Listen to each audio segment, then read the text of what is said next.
أعوذ بالله من الشيطان الرجيم. بسم الله الرحمن الرحيم.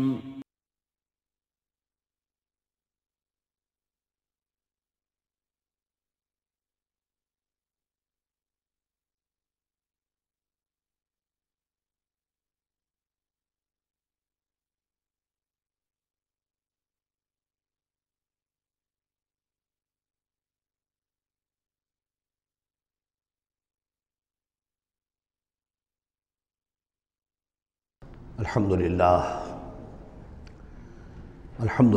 وکفا والصلاة والسلام علی عبادہ الذین اصطفیٰ،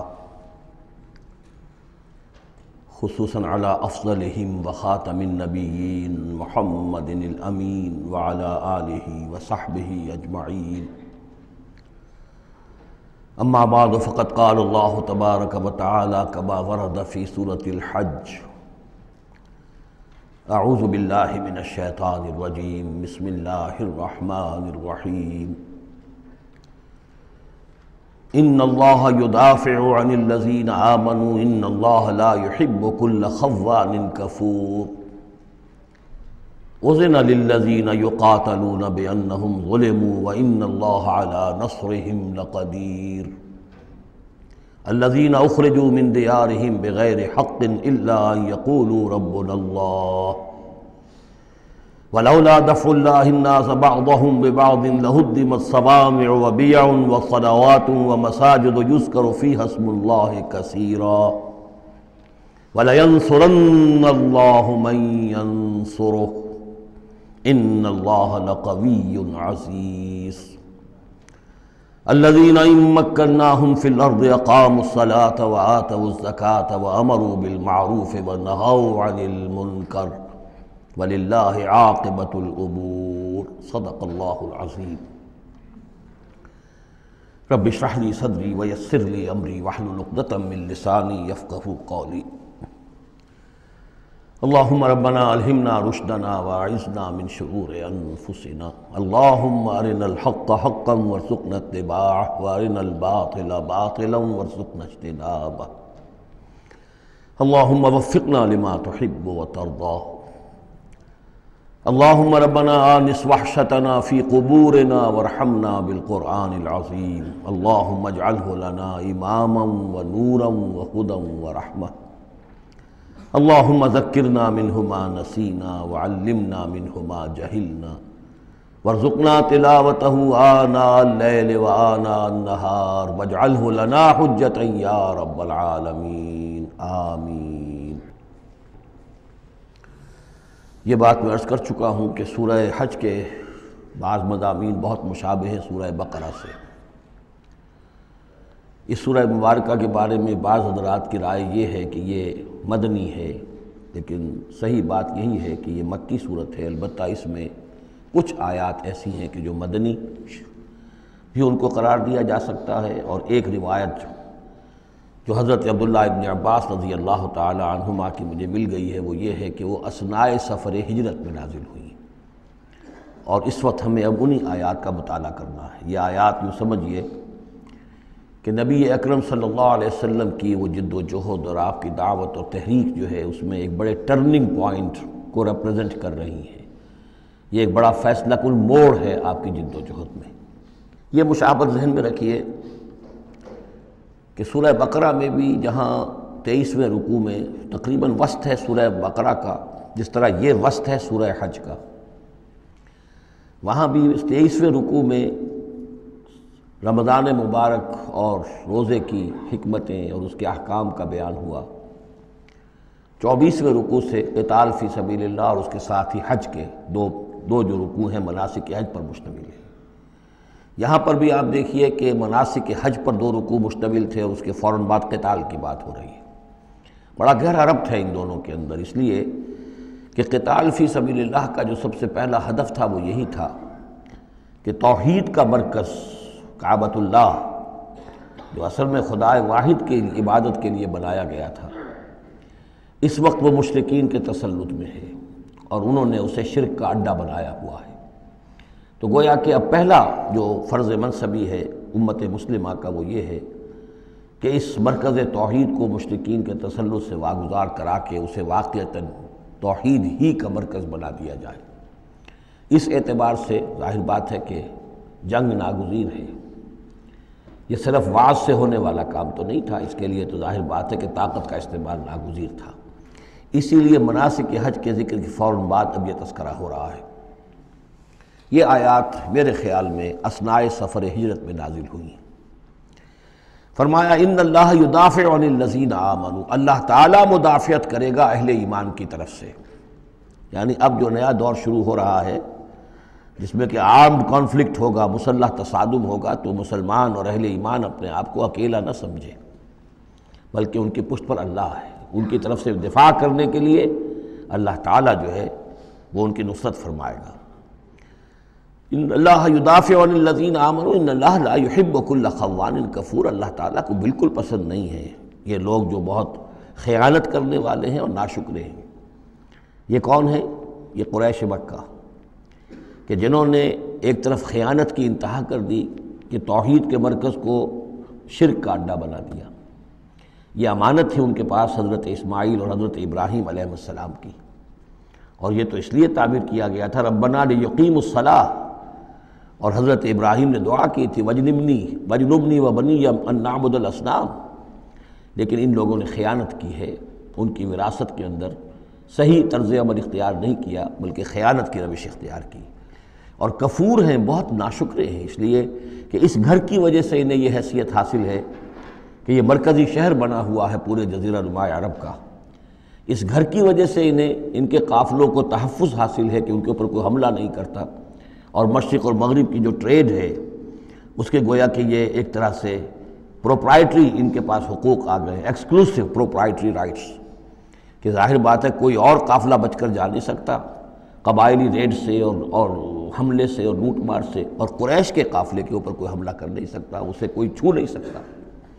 تو اس گھر کی وجہ سے لإلاف قریش إِلَافِهِمْ رِحْلَةَ الشِّتَاءِ وَالصَّيْفِ فَلْيَعْبُدُوا رَبَّ هَذَا الْبَيْتِ، یہ جو ان کے قافلے سردیوں میں جاتے ہیں یمن کی طرف اور گرمیوں میں جاتے ہیں شام کی طرف، تو ان کو سمجھنا چاہیے کہ یہ ساری جو ان کی چلت پھرت ہے یہ تو اس گھر کے طفیل ہے، اس کی وجہ سے انہیں یہ پروٹیکشن حاصل ہے، اور انہوں نے ناشکری کی ہے۔ تو اذن للذین یقاتلون بانہم ظلموا، اب اجازت دی جا رہی ہے ان لوگوں کو جن پر کہ جنگ ٹھوس دی گئی ہے، یعنی جو صورتحال پیدا کر دی گئی ہے کہ انہیں گھروں سے نکال دیا گیا، ہجرت پر مجبور کر دیا گیا، انہیں ستایا گیا، سال ہا سال سے ان پر پرسیکیوشن ہو رہی ہے، ٹارچر کیا جا رہا ہے۔ ابھی تک تو اللہ تعالیٰ نے ان کو ہاتھ روکے رکھنے کا حکم دیا ہوا تھا، کفوا ایدیکم، چاہے وہ براہ راست وحی جلی کی شکل میں قرآن میں آیت نہیں آئی تھی، لیکن حضور کے ذریعے سے اللہ تعالیٰ کا یہ حکم لوگوں تک پہنچ چکا تھا، لیکن اب ان کے ہاتھ کھولے جا رہے ہیں۔ اذن للذین یقاتلون بانہم ظلموا، اب جو ان پر ظلم کیا گیا ہے اس کے سبب سے ان کو اجازت دی جا رہی ہے کہ اب وہ اینٹ کا جواب پتھر سے دے سکتے ہیں۔ وَإِنَّ اللَّهَ عَلَىٰ نَصْرِهِمْ لَقَدِيرٌ، اور دوبارہ پھر تاکید کے ساتھ کہہ دیا کہ ان کو اپنے آپ کو اکیلے نہ سمجھیں، یقیناً اللہ تعالیٰ ان کی نصرت پر قادر ہے، ان کی مدد فرمائے گا۔ الَّذِينَ أُخْرِجُوا مِن دِيَارِهِمْ، وہ لوگ کہ جو اپنے گھروں سے نکال دیے گئے۔ یہ سب کون تھے؟ مہاجرین جو تھے، یہ مکے سے جو نکلنے پر مجبور کر دیے گئے، اہل و عیال کو چھوڑ کر نکلنے پر مجبور ہوئے۔ الَّذِينَ أُخْرِجُوا مِن دِيَارِهِمْ بِغَيْرِ حَقٍّ، جو نکال دیے گئے اپنے گھروں سے، اپنے علاقوں سے نا حق، الا ان یقولوا ربنا اللہ، صرف اس جرم کی پاداش میں کہ انہوں نے کہا ہمارا رب اللہ ہے، ہم صرف ایک اللہ کو مانتے ہیں اور دوسرے آلہہ کو، دوسرے معبودوں کو، دوسرے دیویاں اور دیوتاؤں جو تمہارے من گھڑت ہے ہم ان کو تسلیم کرنے کو تیار نہیں۔ وَلَوْلَا دَفْعُ اللَّهِ النَّاسَ بَعْضَهُمْ بِبَعْضٍ، اور اگر اللہ تعالیٰ بعض لوگوں کو بعض کے ذریعے سے دور نہ کرتا رہتا، یعنی زمین میں یہ مضمون آ چکا ہے، سورہ بقرہ کی آیت نمبر 251 میں بھی یہی مضمون آیا تھا، جب طالوت اور جالوت کی جنگ ہوئی تھی اس کے بعد یہ بات آئی تھی کہ اللہ تعالیٰ وقتاً فوقتاً زمین کی صفائی کرتا رہتا ہے، کہ جو بڑے فاسد قسم کے لوگ ہوتے ہیں اور مفسد قسم کے لوگ ہوتے ہیں، فاسد کلچر ہوتا ہے، فاسد ثقافت ہو جاتی ہے، تو پھر کوئی نہ کوئی ایسی شکل ہوتی ہے کہ اللہ تعالیٰ ان کو ختم کر کے، ان کا استیصال کر کے، ان لوگوں کو کچھ لوگوں کے ذریعے سے دنیا سے نیست و نابود کر دیتا ہے۔ اگر ایسا نہ ہوتا رہتا، وہاں یہ الفاظ آئے تھے اگر ایسا نہ ہوتا رہتا تو لفسدت الارض، زمین میں تو فساد ہی فساد ہوتا پھر، یہاں فرمایا وَلَوْلَا دَفْعُ اللَّهِ النَّاسَ بَعْضَهُم بِبَعْضٍ لَهُدِّمَتْ صَوَامِعُ وَبِيَعٌ وَصَلَوَاتٌ وَمَسَاجِدُ يُذْكَرُ فِيهَا اسْمُ اللَّهِ كَثِيرًا، تو ڈھا دیے جاتے سارے خانقاہیں اور تکیے اور سارے گرجے اور کنیسے اور ساری سینیگوگز۔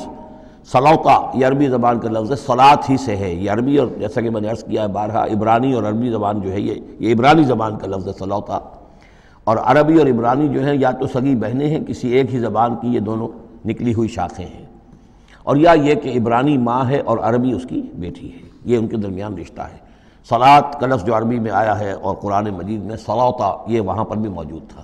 ہمارے ہاں سلام ہے، ان کا شلام ہے، وہ فرق اتنا ہی ہے، وہ شین کے ساتھ اور وہ بڑا اس کو گول کر کے شلام کہتے ہیں، باقی ہمارے یہاں سلام ہے، فرق اور خاص نہیں ہے۔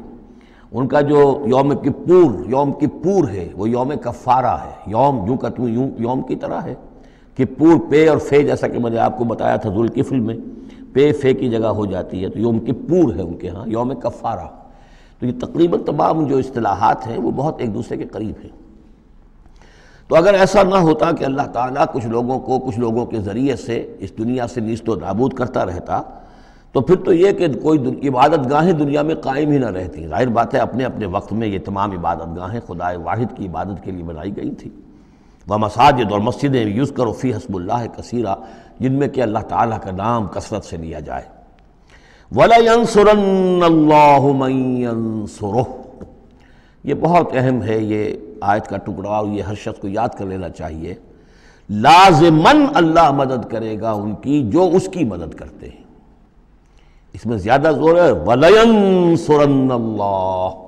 عربی زبان میں اس سے زیادہ تاکید کا اسلوب نہیں ہے، فعل مضارع سے پہلے لام زبر کے ساتھ، لام مفتوح، اور آخر میں نون مشدد تشدید کے ساتھ۔ افعلو یہ میں کروں گا، لافعلن میں لازماً کروں گا، یہ جو انداز ہے اس میں کوئی شک نہیں۔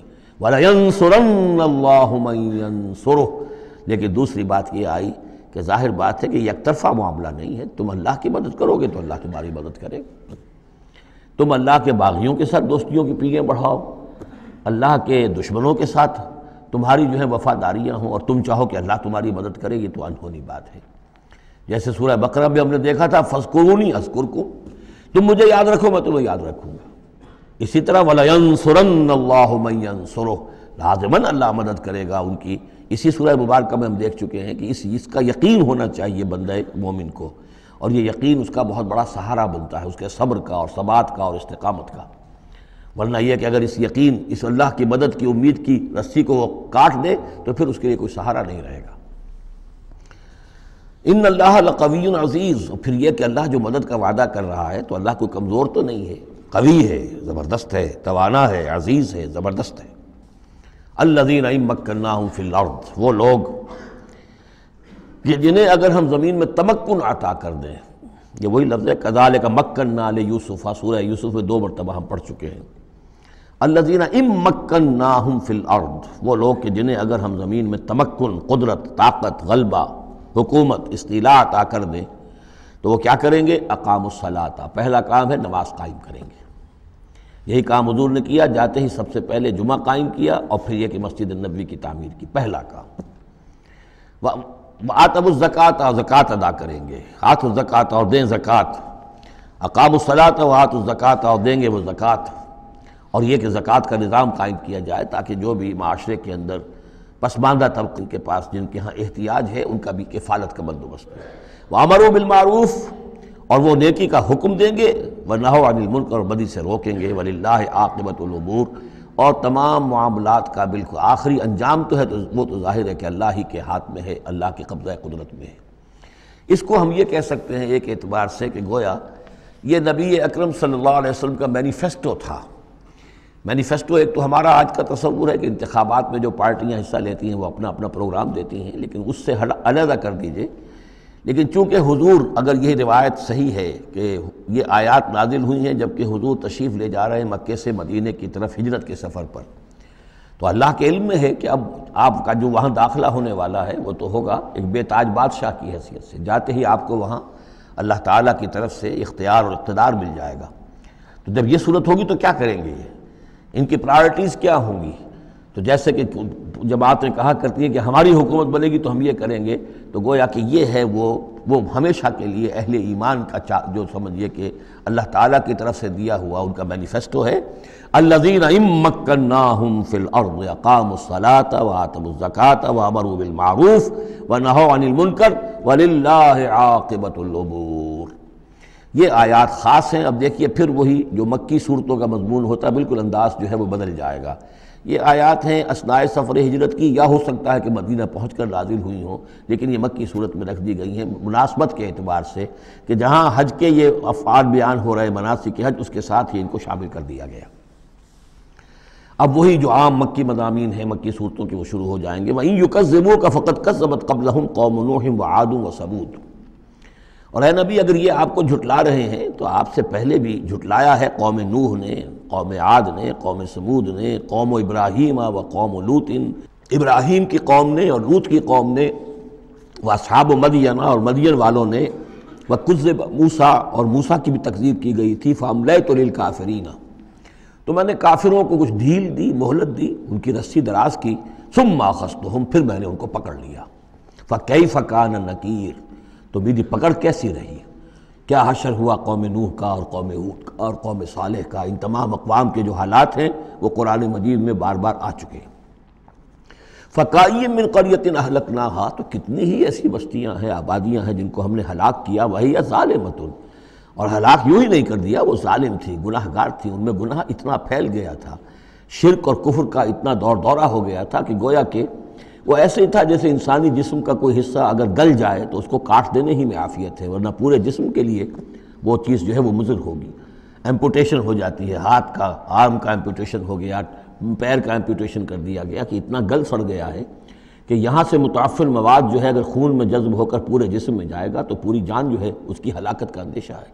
تو اللہ تعالیٰ اسی طریقے سے ان بستیوں کو کہ جو اس طریقے سے گندگی کا اور برائی کا اور معصیت کا اور سیئات کا مرکز بن چکی ہوں اور وہ پھوڑا بن چکی ہوں، پھر ان کے لیے یہی اللہ تعالیٰ کی طرف سے سرجیکل آپریشن ہوتا رہا ہے۔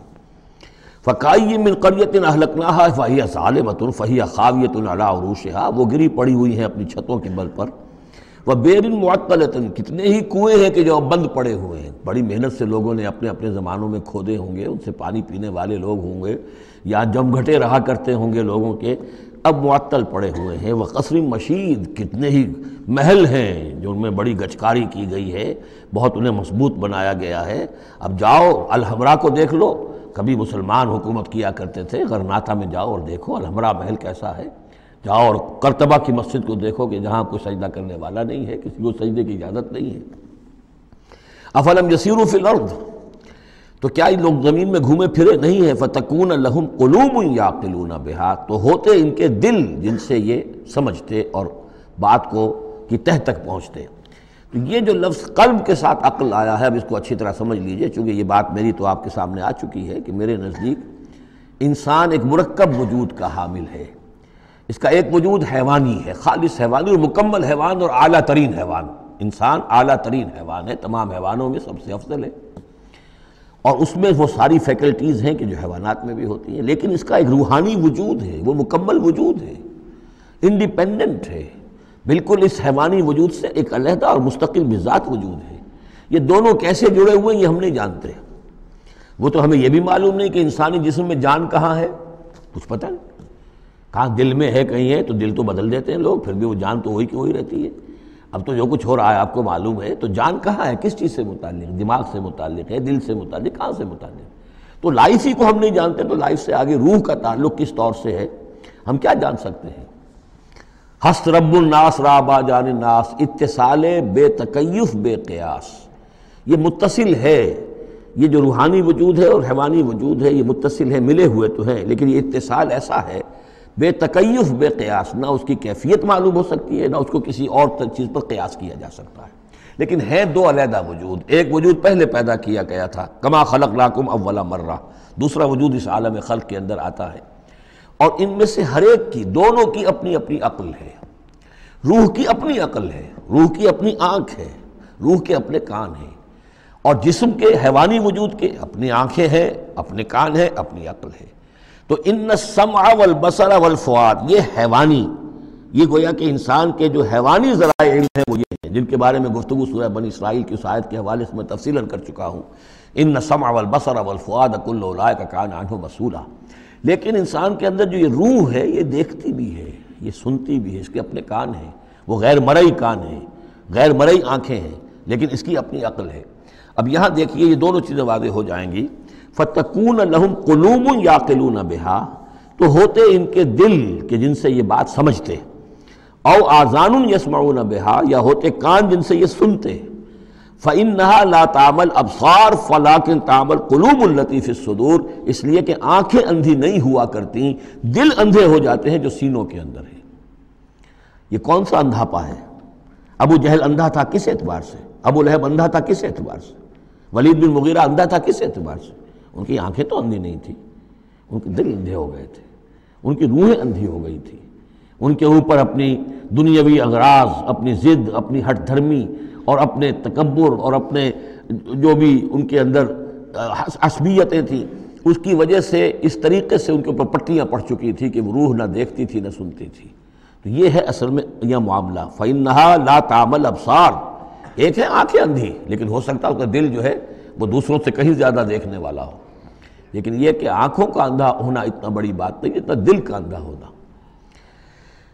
أَفَلَمْ يَسِيرُوا فِي الْأَرْضِ فَتَكُونَ لَهُمْ قُلُوبٌ يَعْقِلُونَ بِهَا، تو کیا یہ زمین میں گھومے پھرے نہیں، پھر ہوتی ہیں ان کے دل کہ جن سے یہ بات کو سمجھتے، او آذان یسمعون بها، یا ہوتے کان، روح کے کان کہ جن سے یہ سنتے، دیدن دیگر آموز سنیدن دیگر آموز، اس لیے کہ ظاہر بات ہے بستیوں کو تو وہ دیکھتے تھے، کتا بھی دیکھ رہا ہے کہ کار آ رہی ہے، اسے بچنا ہے، وہ بھی اپنی جان بچاتا ہے، انسان نے بھی دیکھ لیا اور وہ بھی جان بچانے کے لیے ایک طرف ہو گیا، تو کوئی بڑا فرق نہیں۔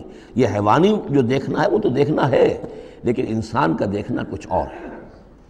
فَإِنَّهَا لَا تَعْمَلْ أَبْصَارُ وَلَكِنْ تَعْمَلْ قُلُوبُ الَّتِي فِي الصُّدُورِ، اس لیے کہ آنکھیں اندھے نہیں ہوا کرتی بلکہ دل اندھے ہو جاتے ہیں جو سینوں کے اندر ہیں، اس لیے کہ روح کا مسکن قلب ہے، یہ ہم جانتے ہیں، روح کا مسکن قلب ہے، یہ ہم نہیں جانتے کہ کیسے، کس طرح۔ بہرحال دل کو آپ اگر کہیں کاٹیں گے پیٹیں گے تو کہیں وہ آپ کو اس میں روح نظر نہیں آئے گی، وہ غیر مرئی شے ہے، لیکن تعلق اس کا جو ہے وہ قلب انسانی کے ساتھ ہے۔ وَيَسْتَعْجِلُونَكَ بِالْعَذَابِ وَلَنْ يُخْلِفَ اللَّهُ وَعْدَهُ، اور یہ لوگ جلدی مچا رہے ہیں نبی آپ سے عذاب کی، اور اللہ تعالیٰ اپنے وعدے کی ہرگز خلاف ورزی نہیں کرے گا۔ وہ عذاب آئے گا، کس شکل میں آئے گا ابھی اللہ تعالیٰ نے اس کو چھپا کر رکھا ہوا ہے، کب آئے گا وہ بھی اللہ نے چھپایا ہوا ہے۔ وَإِنْ أَدْرِيَ قَرِيبٌ أَمْ بَعِيدٌ مَا تُوعَدُونَ، یہ ہم سورہ انبیاء میں پڑھائے ہیں کہ میں نہیں جانتا ہے نبی، آپ کہہ دیجئے قُلْ إِنْ أَدْرِيَ قَرِيبٌ أَمْ بَعِيدٌ مَا تُوعَدُونَ، کہ جس چیز کا تم سے وعدہ کیا جا رہا ہے، جس چیز کی دھمکی دی جا رہی ہے وہ قریب آ چکی ہے یا دور ہے۔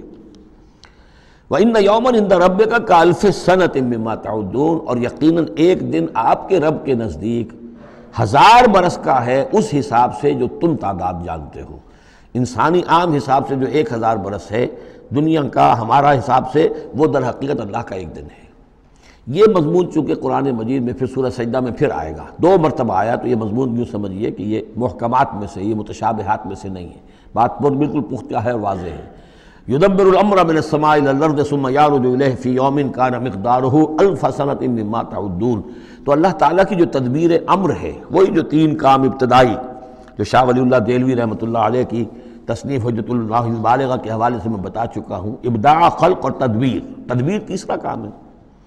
اس تیسرے کام کے ضمن میں اللہ کا جو بھی ایک نقشہ بنتا ہے اس کی مشیت کا، وہ 1000 سال کا ہوتا ہے ہمارے حساب سے، اس کا ایک دن ہے، وہ اس کی ایک پلاننگ ہو جاتی ہے، اس کے احکام جو ہے وہ فرشتوں کے حوالے کر دیے جاتے ہیں، اس کی پھر ایگزیکیوشن ہوتی ہے، تو 1000 برس کی پلاننگ ہے ہمارے حساب سے، اللہ کے ہاں وہ ایک دن ہے۔ وَكَأَيٍّ مِّن قَرْيَةٍ أَمْلَيْتُ لَهَا، اور کتنی ہی بستیاں ایسی ہوئی ہیں کہ جنہیں ہم نے ڈھیل دی تھی، وَهِيَ ظَالِمَةٌ، لیکن وہ تھیں گناہ گار، ثُمَّ أَخَذْتُهَا، پھر میں نے ان کو پکڑ لیا، وَإِلَيَّ الْمَصِيرُ، اور میری ہی طرف لوٹ کر آنا ہے۔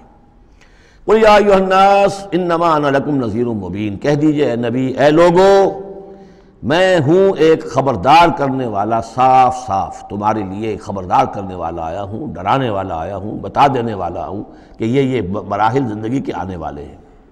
فالذین آمنوا وعملوا الصالحات، جو لوگ ایمان لائیں اور نیک عمل کریں، لہم مغفرۃ ورزق کریم، ان کے لیے اللہ کی طرف سے مغفرت ہے، یہ میں بشارت دے رہا ہوں، اور رزق کریم، اور بہت ہی باعزت روزی ملے گی۔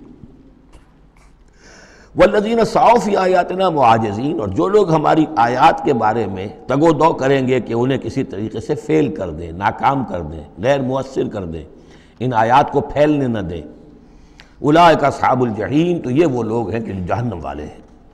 وما ارسلنا من قبل کا، یہ کافی مشکل آیت ہے قرآن مجید کی جو اگلی آ رہی ہے، اور اس میں کافی قیل و قال ہے۔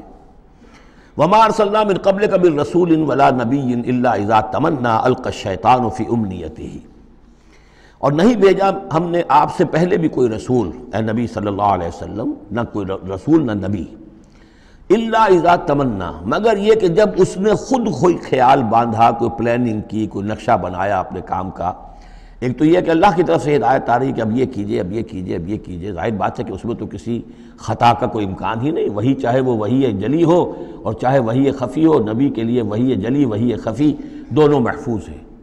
وحی خفی کے اندر بھی شیطان یا شیطانی قوتیں کوئی در اندازی نہیں کر سکتے، لیکن یہ کہ کبھی ایسا بھی ہوتا ہے کہ وحی کی طرف سے کوئی بات نہیں آئی ہے، ظاہر بات ہے کہ یہ نہیں سمجھنا چاہیے کہ نبی کی حیثیت بالکل ایسے ہے جیسے وہ کسی زمانے میں، آج کل تو شاید وہ معاملہ ختم ہو گیا، وہ تار جو جاتے تھے گٹ گٹ گٹ گٹ گٹ ہو رہی ہے، ادھر سے ہو رہی ہے، ادھر سے وہ جو ہے مشین بول رہی ہے، تو بیچ میں تو مشین ہے، کچھ نہیں ہے۔ تو ایسا نہیں ہے کہ نبی کی اپنی کوئی شخصیت ہی نہ ہو، نبی کی اپنی کوئی سوچ ہی نہ ہو، نبی کی اپنی کوئی پلاننگ ہی نہ ہو۔ یہ تو عام انسان بھی دیکھیے، اگر کوئی آپ کو یہ کہے بس آپ کو تو جو کہا کرتے چلے جاؤ، تو آپ کہیں گے میری شخصیت، میری بھی کوئی سوچ ہے، میری بھی کوئی اس معاملے کے اندر مجھے بھی کوئی رائے جو ہے۔ تو نبی کا معاملہ یہ نہیں ہے کہ بس ہر لحظہ وہ اللہ کا حکم آ رہا ہے، نہیں، بلکہ یہ کہ ان کو ایک حکم دے دیا گیا، اس پر پھر وہ خود بھی سوچتے ہیں۔ تبلیغ کیجئے، جیسے حکم آیا انذر عشیرتک الاقربین، اب اپنے قریبی رشتہ داروں کو خبردار کیجئے۔ اب یہ کام نبی کا تھا کہ آپ نے حضرت علی کو حکم دیا کہ کھانے کا انتظام کرو، اور بنو ہاشم کے تمام مردوں کو آپ نے بلا لیا۔ یہ جو تدبیر ہے یہ محمد الرسول اللہ صلی اللہ علیہ وسلم کی۔ ان تدبیروں میں ایسا ہو سکتا ہے کہ کسی وقت کوئی خطا ہو جائے، کسی وقت کوئی بات جو ہے غلط بھی ہو جائے، یہ بات چونکہ اس کا ذاتی اجتہاد ہے۔ چنانچہ صحابہ کرام بھی یہ کرتے تھے۔ غزوہ بدر میں حضور نے جہاں حکم دیا تھا کیمپ لگانے کا، تو وہ جا کر بعض صحابہ پہنچ گئے کہ حضور دیکھیے اگر تو یہ وحی کے حکم کے تحت ہے، جو اللہ کا حکم ہے کہ یہاں کیمپ ہمارا ہونا چاہیے، سر تسلیم خم ہے۔ اگر یہ آپ کی ذاتی رائے ہے تو پھر ذرا اگر آپ اجازت دیں تو ہم کچھ اپنی رائے بھی پیش کریں۔ آپ نے فرمایا ہاں کہو۔ انہوں نے عرض کیا کہ ہمارے نزدیک جو تجربہ ہمیں جنگوں کا ہے، اس کے بنا پر ہم بھی سمجھتے ہیں کہ ہمارا جو پڑاؤ ہے، ہمارا کیمپ وہاں لگنا چاہیے، اس وادی کے اس گوشے میں۔ آپ نے فرمایا ٹھیک ہے، یہاں سے خیمے اٹھاؤ اور وہاں لگا دو۔ ظاہر بات ہے یہ تدبیر تھی ذاتی تھی محمد الرسول اللہ صلی اللہ علیہ وسلم کی۔ اس میں اختلاف کی صحابہ کو گنجائش ہے اور انہیں اپنی رائے پیش کرنے کا بھی موقع ہے۔ اگر یہ وہی سے ہوتا تو ظاہر بات ہے کہ پھر وہاں سے کوئی سوال پیدا نہیں ہوتا تھا کہ وہاں سے کیمپ اکھاڑا جائے۔ تو اس طرح کے معاملے میں خطا بھی ہو سکتی ہے، غلطی بھی ہو سکتی ہے، اور اس قسم کے معاملے میں کوئی در اندازی جو ہے شیطان کی طرف سے بھی ممکن ہے۔ اب یہ مسئلہ ایسا ہے کہ چونکہ عصمت انبیاء کے بارے میں جو بہت حساس، تمام اہل ایمان جو ہے بہت حساس ہیں، تو یہ آیت جو ہے تو یہ گویا کہ یوں سمجھیے کہ یہ حلق میں پھنس جاتی ہے، اس کو اس طریقے سے قبول کرنا بڑا مشکل ہے۔ تو تعویلیں بڑی دور راسکار بھی کی گئی ہیں، لیکن میرے نزدیک اس کی بالکل سیدھی سی بات ہے۔ یہاں تک کہ میں آپ کو واقعہ بتا چکا ہوں تعبیر نخل کا، کہ حضور نے مدینے میں جا کر کہا کہ یہ آرٹیفیشل پولینیشن وغیرہ کے لیے تم جو قریب کر دیتے ہو کھجور کے نر اور مادہ پھولوں کو قریب لے آتے ہو تاکہ فرٹیلائزیشن زیادہ ہو جائے اور پھر یہ کہ پھل زیادہ ہو جائے، نہ کرو تو کیا ہے، آپ کے بس یہ کہنے سے صحابہ نے نہیں کیا، لیکن یہ کہ فصل کم ہو گئی۔ اب انہوں نے ڈرتے ڈرتے عرض کیا کہ حضور آپ نے یہ فرمایا تھا، ہم نے نہیں کیا، تعبیر نخل اس سال ہم نے نہیں کی تھی، فصل کم ہو گئی ہے۔ فرمایا انتم عالم بامور دنیاکم، یہ معاملات تمہارے، میں یہ سکھانے تمہیں نہیں آیا، ایگریکلچر سکھانے نہیں آیا تمہیں میں تو آیا ہوں یہ ہدایت دینے کے لیے۔ جو ہدایت میں دوں، جو میری جو نبوت اور رسالت کا جو ایشو ہے، جو اس کا موضوع ہے، اس پر تمہیں میری ہر بات کو ماننا ہے، لیکن یہ جو تمہارے معاملات ہیں یہ تجرباتی معاملات ہیں۔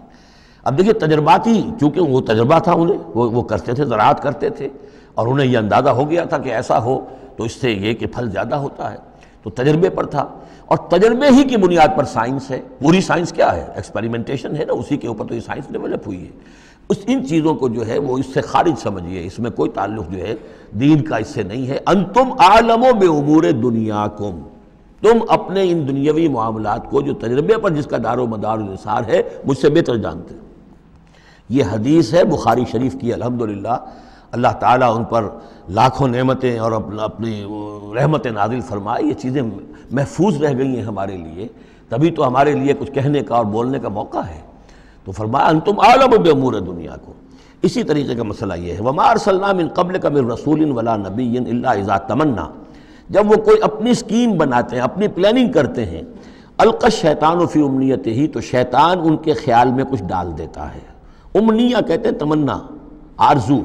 اب دیکھیے آدمی سوچتا ہے یہ حسرہ ہو جانا چاہیے، یہ کام یوں ہونا چاہیے، مثلا جب کہ آپ نے دیکھا کہ مکہ مکرمہ میں تو میرا قیام ناممکن ہو گیا ہے، اس لیے کہ ابو طالب کے انتقال کے بعد وہ جو خاندانی ایک پروٹیکشن حاصل تھی بنو ہاشم کی، وہ ختم ہو گئی، اور اب خاندان بنی ہاشم کا سردار بھی ابو لہب ہو گیا ہے کہ جو بہت ہی سخت دشمن ہے ذاتی طور پر حضور کا۔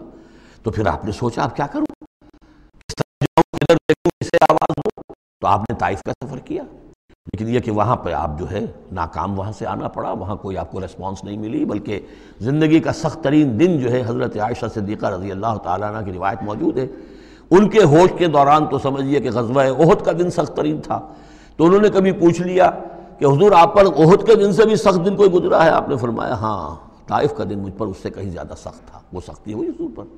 لیکن اللہ تعالیٰ کی مشیت میں کیا تھا کہ یہ سعادت جو ہے یہ طائف کے لیے نہیں لکھی تھی، یہ سعادت یثرب کے لیے لکھی تھی، جو مدینہ منورہ بننے کی سعادت جو ہے، مدینہ النبی بننے کی سعادت اللہ کی حکمت میں مدینہ کے لیے تھی۔ وہاں حضور گئے بھی نہیں اور وہاں کے 6 آدمی ایمان لے آئے اور کھڑکی کھل گئی۔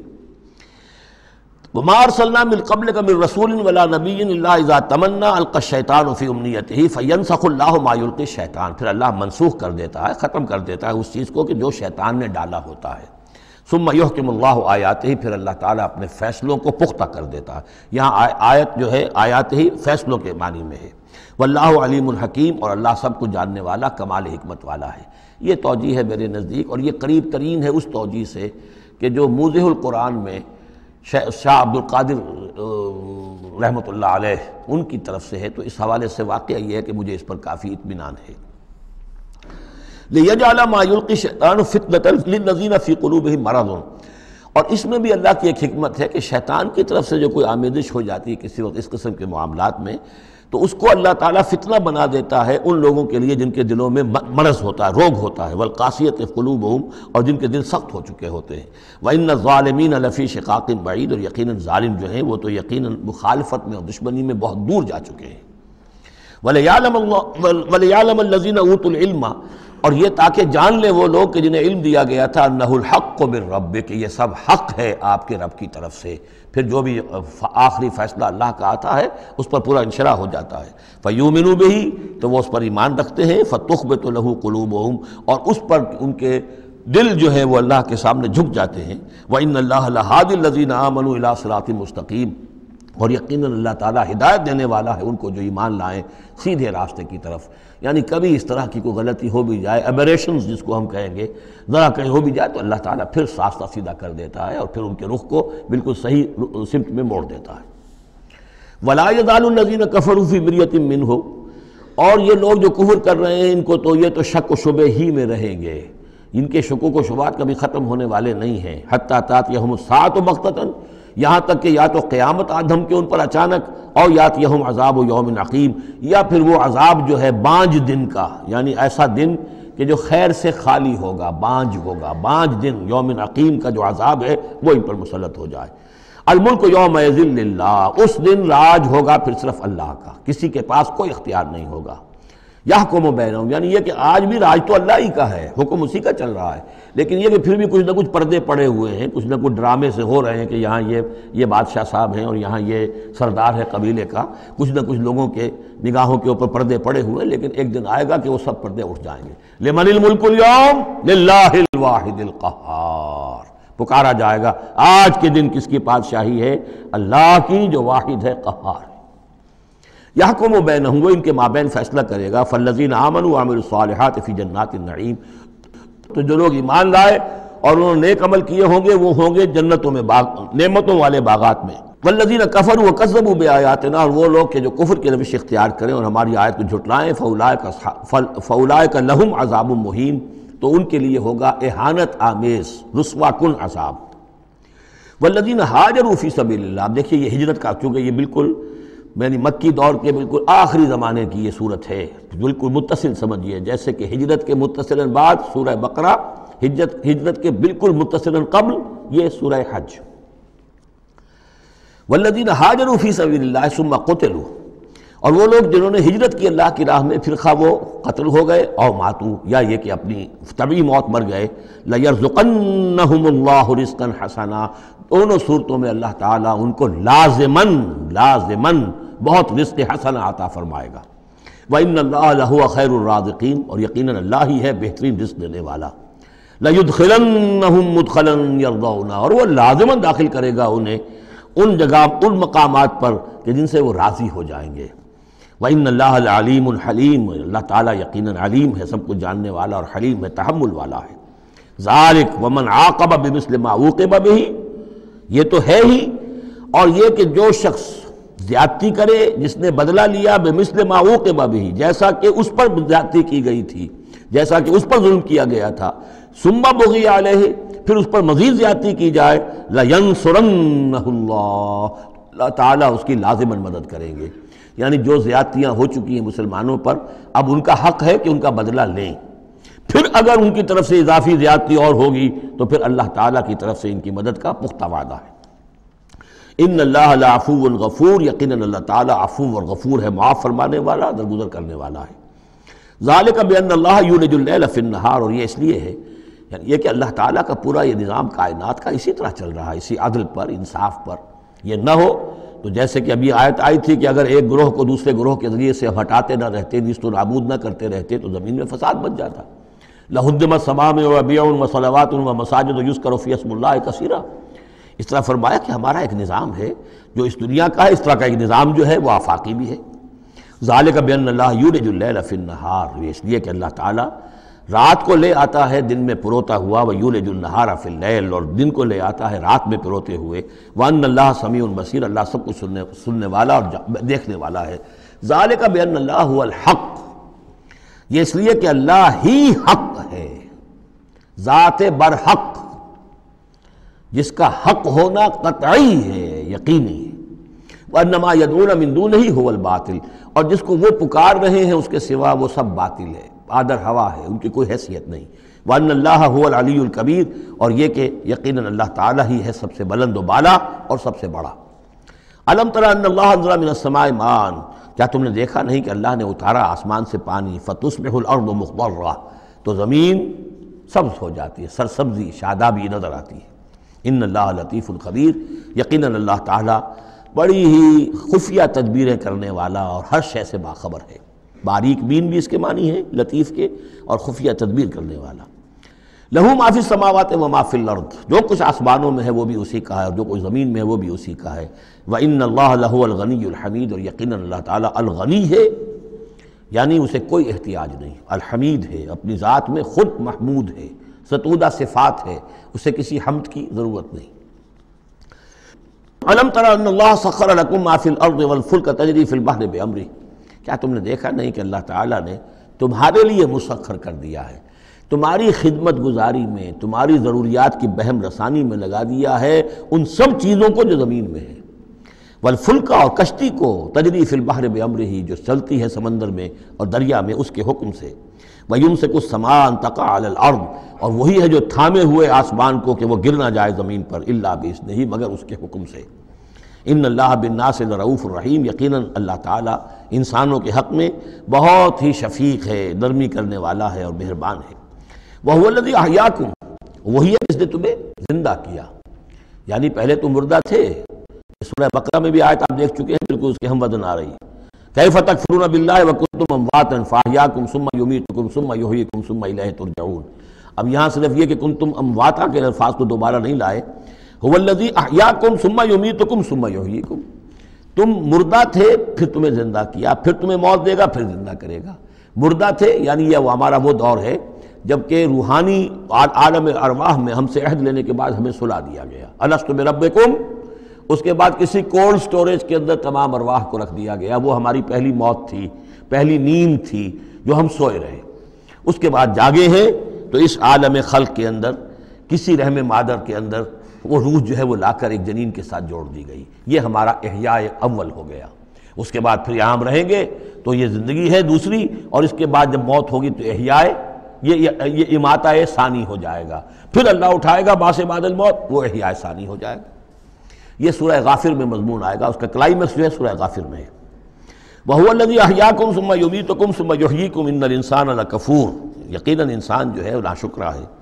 لِكُلِّ أُمَّةٍ جَعَلْنَا مَنْسَكًا هُمْ نَاسِكُوهُ، ہم نے ہر امت کے لیے ان کے قربانی کے طریقے، طور طریقے، عبادات کے آداب ہم نے مقرر کر دیے ہیں جو اس کی پیروی کرتے ہیں۔ فَلَا يُنَازِعُنَّكَ فِي الْأَمْرِ، تو انہیں آپ سے جھگڑنا نہیں چاہیے، یعنی یہ کہ اگر یہود کے ہاں کوئی اور طریقے تھے قربانی کے تو اور یہاں بنی اسماعیل کے لیے ہم نے کچھ اور مقرر کیے، مسلمانوں کو اب کچھ اور طریقے ہم بتا رہے ہیں، تو اس میں کوئی حرج نہیں ہے، اس میں جھگڑنے کی ضرورت بات نہیں۔ یہ پہلے پڑھ چکے ہیں اسی صورت میں کہ ہم نے ہر امت کے لیے منسک مقرر کیے ہیں۔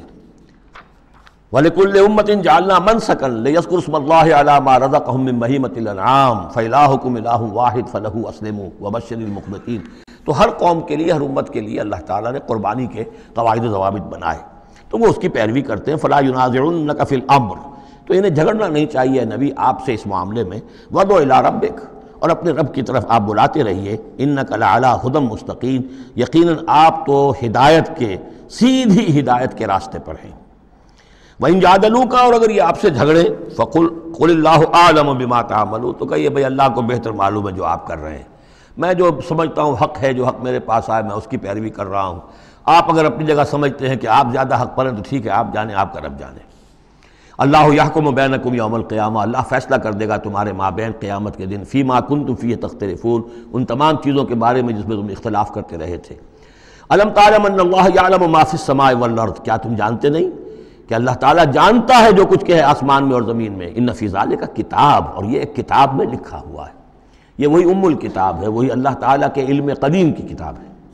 ان ذالک علی اللہ یسیر، اور یہ چیز اللہ پر بہت آسان ہے، تمہیں مشکل معلوم ہوتا ہے۔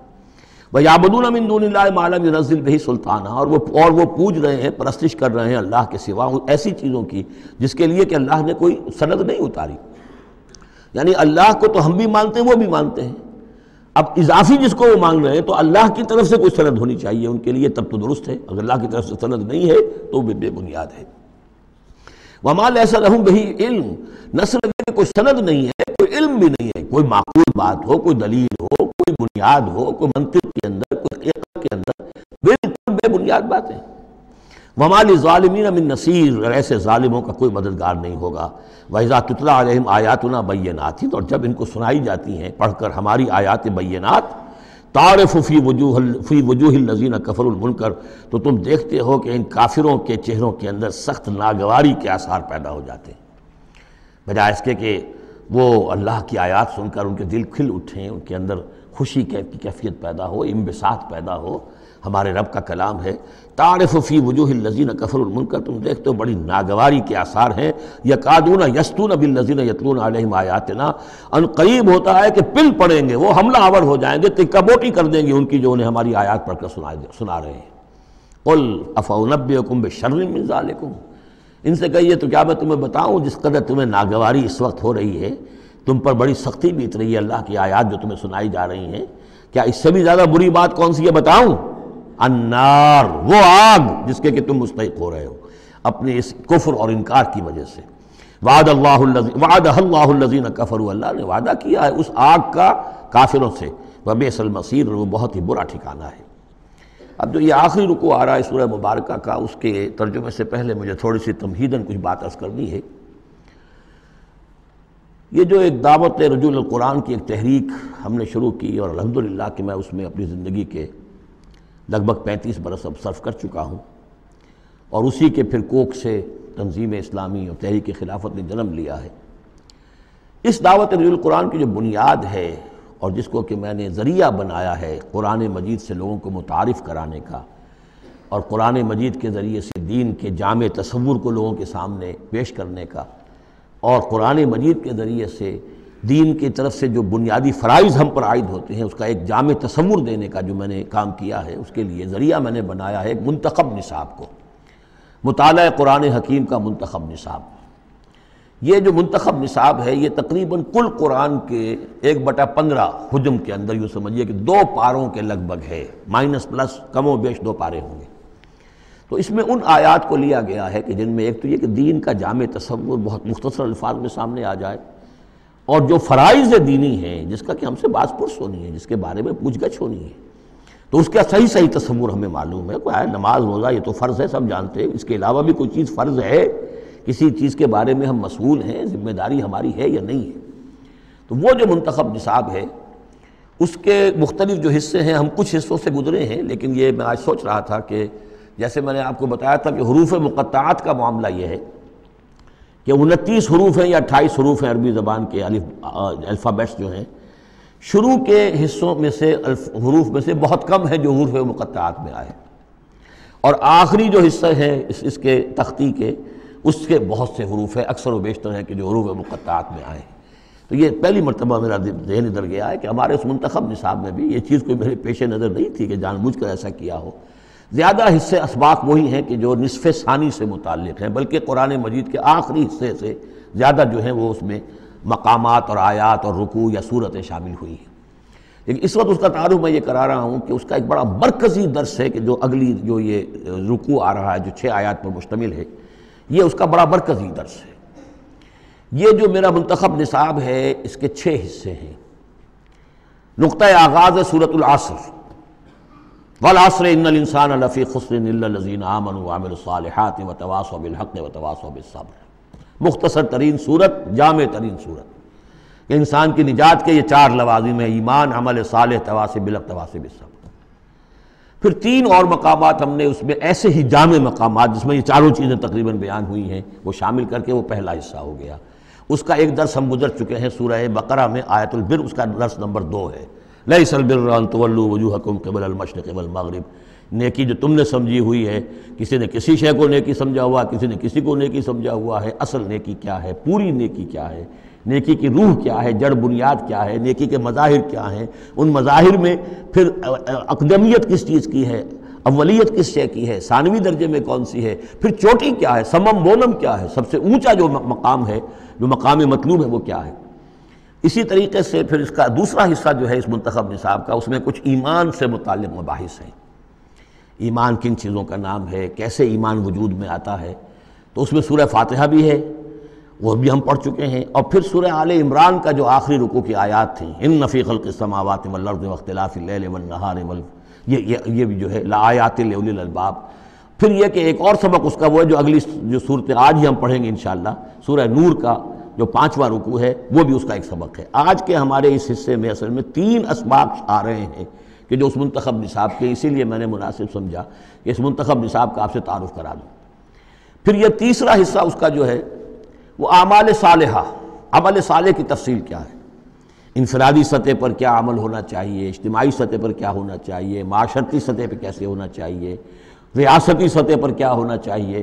تو اس میں خاص طور پہ معاشرتی سطح سے متعلق وہ سورہ بنی اسرائیل کے 2 رکوع ہم پڑھ چکے ہیں جو 15ویں پارے میں آئے، سورہ بنی اسرائیل میں تیسرا اور چوتھا رکوع، جو میں نے عرض کیا تھا کہ یہ 10 کمانڈمنٹس جو ہیں تورات کے، وہ گیا کہ ان کی یہ تعبیر ہے، قرآن مجید کی تشریح یہ ہے ان کی۔ تو اس طریقے سے یہ درس جو ہمارا وہ چلتا ہوا، پھر آخر تک اب جو حصے آئیں گے میں بر وقت آپ کو بتاتا جاؤں گا، لیکن یہ درس جو ہے یہ بھی در حقیقت اس کے تیسرے حصے کا آخری یا چوتھے حصے کا پہلا درس ہے، بالکل مرکزی جگہ، 3 حصے ادھر 3 حصے ادھر۔ یہ اس اعتبار سے جامع ترین مقام ہے قرآن کا کہ قرآن کی دعوت کو 2 حصوں میں تقسیم کر کے بیان کیا گیا۔ ایک قرآن کی دعوت عمومی ہے، ہر انسان، کل نوع بشر کے لیے، اس لیے کہ حضور کی بعثت تمام انسانوں کے لیے، ہر انسان کسے باشد، چاہے شمال کا ہو، جنوب کا ہو، مشرق کا ہو، مغرب کا ہو، کالا ہو، گورا ہو، پیلا ہو، نیلا ہو، کوئی ہو، سب کے لیے کیا دعوت ہے قرآن کی، قرآن کیا کہتا ہے، کوئی ہے یا نہیں؟ پہلے درجے میں تو دعوت عمومی، الی کافۃ الناس۔ دوسرے درجے میں دعوت خصوصی، یہ کن کے لیے ہے؟ جو ماننے کا اعلان کرے۔ پہلی دعوت دعوت ایمان ہے، مانو اللہ کو، مانو رسول کو، مانو آخرت کو، مانو بعث بعد الموت کو، مانو جنت کو، مانو دوزخ کو، یہ ہے عام۔ جو یہ مانتے ہی نہیں، اب ان سے کوئی اور کلام نہیں، ان سے ہم کیسے کہیں گے نماز پڑھو اور روزہ رکھو؟ وہ اللہ کو نہیں مانتے، قرآن کو نہیں مانتے، نبی کو نہیں مانتے۔ تو دعوت ایمان ہے، دعوت عام قرآن مجید۔ اور پھر جو ایمان کا دعویٰ کریں، اب ان سے خطاب ہے کہ اب جگر تھام کے بیٹھو، میری باری آئی، جب تم نے مان لیا ہے تو اب ماننے کا یہ تقاضا پورا کرنا پڑے گا، اب وہ دعوت عمل ہوگی، یہ کرو اور یہ کرو اور یہ کرو اور یہ کرو۔ تو دعوت ایمان یہاں پر اور پھر دعوت عمل، ان کو علیحدہ علیحدہ سے جو ہے اللہ تعالیٰ نے ان 6 آیات کے اندر بیان کر دیا۔ یا ایھا الناس، اب دیکھیے دعوت عمومی کا خطاب ہے، یا ایھا الناس، 4 آیتوں اس کے تابع ہیں، اور آخری 2 آیتوں میں پھر آئے گا یا ایھا الذین آمنوا، پھر وہ اہل ایمان سے جو ایمان کا دعویٰ کریں مان لیں کہ ہاں ہم نے مانا۔ یا ایھا الناس ضرب مثل فاستمعوا لہ، ایک مثال بیان کی جاتی ہے، ذرا توجہ سے سنو۔ ان الذین تدعون من دون اللہ لن یخلقوا ذبابا ولو اجتمعوا لہ، یقیناً وہ معبود جنہیں تم پکار رہے ہو اللہ کے سوا، یہ بت تمہارے جو، چونکہ جو مخاطب اولین تھے وہ بت پرست تھے، لن یخلقوا ذبابا، یہ تو اس پر بھی قادر نہیں ہے کہ مکھی تک کو پیدا کر سکے، ولو اجتمعوا لہ، یہ جو کعبے میں رکھے ہوئے 360 کے 360 بت مل جل کر بھی ایک مکھی پیدا کرنا چاہے تو نہیں کر سکتے۔ سامنے کی بات تھی، تو صرف شعور دلانا تھا، جیسے حضرت ابراہیم نے بھی ان بتوں کو توڑ کے ذرا انہیں آمادہ کر دیا ایک دفعہ کہ وہ اپنے گریبانوں میں جھانکیں ضرور، ایک دفعہ حقیقت ان پر منکشف ہو گئی۔ اسی طرح یہ مثال دی جا رہی ہے، وَإِن يَسْلُبْهُمُ الذُّبَابُ شَيْئًا، اور یہ تو بات بہت دور کی ہے کہ وہ مکھی کو پیدا کریں، مکھی ان سے کوئی چیز چھین کر لے جائے، ان کے سامنے حلوے مانڈے رکھتے ہو، مکھیاں بھنبھناتی ہیں، وہ تو مکھیاں بھی اڑا نہیں سکتے۔ إِن يَسْلُبْهُمُ الذُّبَابُ شَيْئًا لَا يَسْتَنقِذُوهُ مِنْهُ، تو اسے واپس چھین نہیں سکتے، حاصل نہیں کر سکتے۔ ضَعُفَ الطَّالِبُ وَالْمَطْلُوبُ، بہت کمزور ہے طالب بھی اور مطلوب بھی۔ یہ ان 3 الفاظ میں قرآن مجید کا توحید کا جو عملی لب لباب ہے وہ آ گیا ہے۔ انسان جو ہے، جو بھی کسی بھی درجے میں باشعور انسان ہے، اس کا کوئی نہ کوئی آئیڈیل ہے، آدرش ہے، کوئی نصب العین ہے جس کے لیے وہ بھاگ دوڑ کرتا ہے، محنت کرتا ہے دن رات۔ تو ظاہر بات ہے کہ وہ آئیڈیل گھٹیا ہوگا تو انسان بھی گھٹیا ہوگا، آئیڈیل اونچا ہوگا تو انسان بھی اونچا ہوگا۔ یہ دونوں چیزیں جو ہے کورسپونڈنگ جائیں گی۔ اگر آپ کا مقصود ہی پست ہے تو ظاہر بات ہے آپ کی اپنی شخصیت بھی بڑی پست ڈیولپ ہوگی۔ مقصود اونچا ہو، بلند، لیکن فرمایا ان کا تو جو مطلوب ہے وہ بھی ضعیف، تو طالب تو اور بھی ضعیف ہوئے۔ جن کا مطلوب وہ بنے ہوئے ہیں کہ جو مکھی تک نہیں اڑا سکتے، تو طالبوں کا کیا حل ہوگا؟ قیاس کن سے گلستان من بہار مرا۔ لیکن یہ وہی مضمون ہے جو سورہ بقرہ میں آ چکا ہے۔ وَمِنَ النَّاسِ مَن يَتَّخِذُ مِن دُونِ اللَّهِ أَندَادًا يُحِبُّونَهُمْ كَحُبِّ اللَّهِ، لوگوں میں سے کچھ ایسے ہیں جو اللہ کے مد مقابل بنا کر کچھ اور چیزوں سے محبت شروع کر دیتے جیسے کہ اللہ سے محبت کرنی چاہیے تھی۔ اصل میں تو انسان کو بنایا گیا کہ لا محبوب الا اللہ، لا مقصود الا اللہ، لا مطلوب الا اللہ، مطلوب اللہ کے سوا کوئی نہ رہے، باقی ذرائع ہیں۔ زندہ رہنے کے لیے روٹی کھانی ہے، محنت کرنی ہے، ہل چلانا ہے، ذرائع ہے، مطلوب نہیں ہے۔ نہ کھیتی مطلوب ہے، نہ دکان مطلوب ہے، نہ پروفیشن مطلوب ہے، نہ ڈاکٹری، نہ انجینئرنگ، کوئی شے مطلوب نہیں، نہ دنیا مطلوب ہے، نہ اولاد مطلوب ہے، مطلوب صرف اللہ۔ یہ ہے توحید کا لب لباب، لا مطلوب الا اللہ، لا مقصود الا اللہ، لا محبوب الا اللہ۔ لیکن جو لوگ یہاں تک نہیں پہنچ سکتے، جیسے جس شخص کو بہت سخت بھوک لگی ہو، اگر اچھی چیز کھانے کو نہیں ملے گی تو برے میں بھی منہ مارے گا۔ اگر ان کا ذہن وہاں تک نہیں پہنچا، اگر ان کے ذہن کی پستی کا یہ عالم ہے کہ اللہ کی معرفت حاصل نہیں کر سکے، اللہ ان کا محبوب اور مطلوب و مقصود اصلی نہ بن سکا، تو کسی اور کو اللہ کی جگہ رکھ کر اور وہ پوجنا شروع کر دیتے ہیں۔ کوئی آئیڈیلی ہے، کوئی وطن ہے، کوئی قوم ہے، اور کچھ نہیں تو میرا اپنا نفس ہے، اپنے ہی حسن کا دیوانہ بنا پھرتا ہوں، اپنے ہی حریم ذات کے گرد طواف ہو رہا ہے۔ تو ضعف الطالب والمطلوب ما قدر اللہ حق قدرہ، یہ اللہ کی قدر نہ کر سکے، اللہ کا اندازہ نہ کر سکے، معرفت حاصل نہ کر سکے اللہ کی جیسے کہ اس کے معرفت کا حق تھا۔